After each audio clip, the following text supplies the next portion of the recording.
আসমানের নিচে জমিনের উপরে আল্লাহ সুবহানাহু ওয়া তাআলাকে ডাকার, আল্লাহ সুবহানাহু ওয়া তাআলার নিকটে দোয়া করার সালাতের চাইতে বড় কোনো মাধ্যম পৃথিবীতে নাই। সালাতের চাইতে বড় কোনো মাধ্যম আল্লাহকে ডাকার নাই।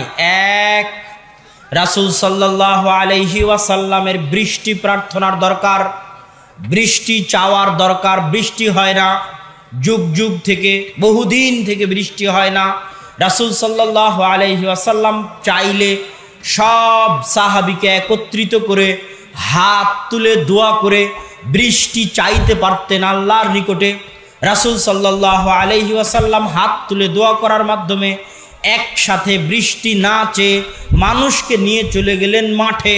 মাঠে গিয়ে মানুষকে বলছেন সালাত আদায় করো বৃষ্টি চাওয়ার জন্য, নামাজ পড়ো বৃষ্টি চাওয়ার জন্য, সালাত আদায় করো বৃষ্টির দোয়া করার জন্য, নামাজ পড়ো বৃষ্টির দোয়া করার জন্য।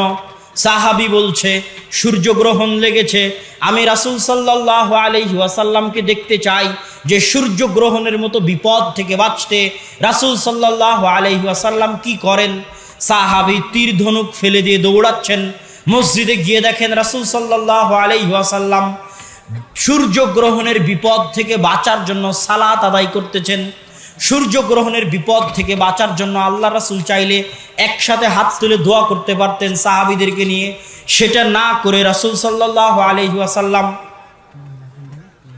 সূর্যগ্রহণের সালাতের জন্য, রাসূল সাল্লাল্লাহু আলাইহি ওয়াসাল্লাম সূর্যগ্রহণের বিপদ থেকে বাঁচার জন্য, সূর্যগ্রহণের বিপদ থেকে বাঁচার জন্য সালাত আদায় করলেন।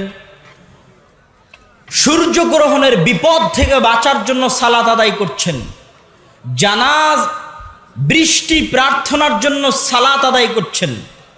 এবার একজন মৃত ব্যক্তি মারা গেছে, ওই মৃত ব্যক্তির জন্য দোয়া করতে হবে। রাসূল সাল্লাল্লাহু আলাইহি ওয়াসাল্লাম মৃত ব্যক্তির জন্য দোয়া করবেন, তো সাহাবীদেরকে নিয়ে একত্রিত হয়ে একসাথে হাত তুলে কবরের পাশে দোয়া করতে পারতেন না এ কথা নয়। সব সাহাবীকে নিয়ে একত্রিত হয়ে কবরের পাশে দোয়া করা সহজ ছিল, কিন্তু রাসূল সাল্লাল্লাহু আলাইহি ওয়াসাল্লাম সব সাহাবীকে কবরের পাশে একত্রিত করে একসাথে হাত তুলে দোয়া না করে মানুষকে বললেন, এই তোমরা নামাজ পড়ো, মৃত ব্যক্তির দোয়া করার জন্য সালাত আদায় করো, মৃত ব্যক্তির জন্য দোয়া করতে হবে।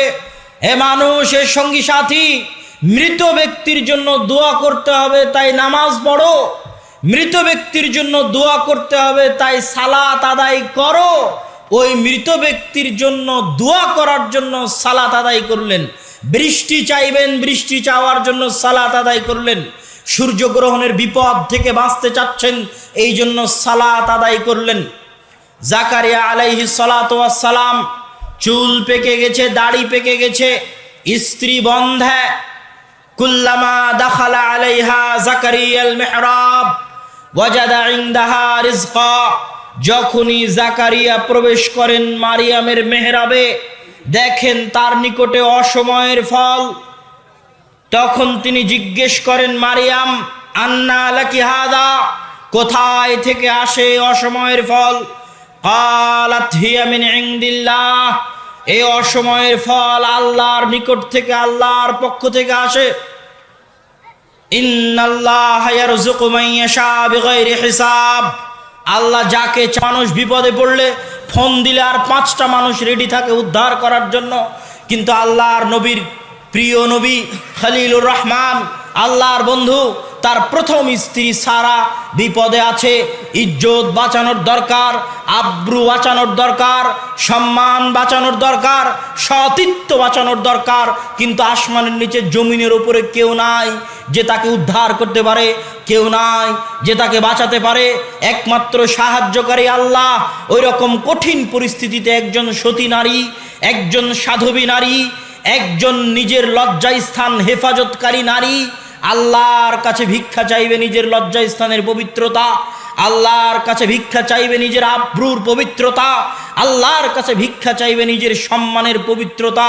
এই ভিক্ষা চাওয়ার জন্য দোয়া করবে, দোয়া করার জন্য সালাতে দাঁড়িয়ে গেল। আল্লাহু আকবার। এবার আপনাকে বলি, সালাত শব্দের অর্থ কি বলেন তো? জোরে বলেন, সালাত শব্দের অর্থ কি? দোয়া করা। মানে আমরা যখন আল্লাহু আকবার বলে সালাত শুরু করি তখন কি শুরু করি? জোরে বলেন, কি শুরু করি? আর যখন আসসালামু আলাইকুম বলে সালাত শেষ করি তখন কি শেষ করি? কি শেষ করি? জোরে বলেন, কি শেষ করি?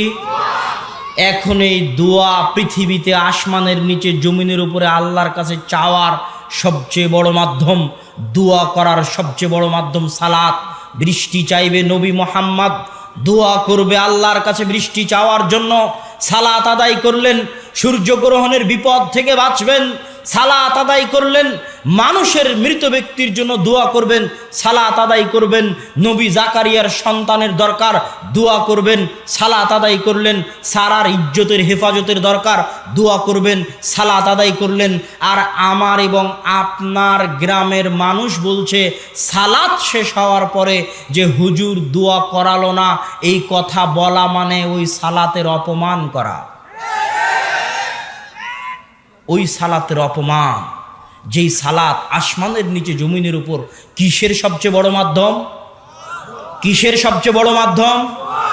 যেই সালাত দিয়ে সারা নিজের ইজ্জত পেয়েছে, যেই সালাত দিয়ে জাকারিয়া নিজের সন্তান পেয়েছে, বন্ধা স্ত্রীর পেট থেকে বার্ধক্য অবস্থায় সন্তান পেয়েছে সালাত দিয়ে, সারা নিজের ইজ্জত হেফাজত পেয়েছে সালাত দিয়ে, নবী বৃষ্টি পেয়েছে সালাত দিয়ে, সূর্যগ্রহণের বিপদ থেকে বেঁচেছে সালাত দিয়ে।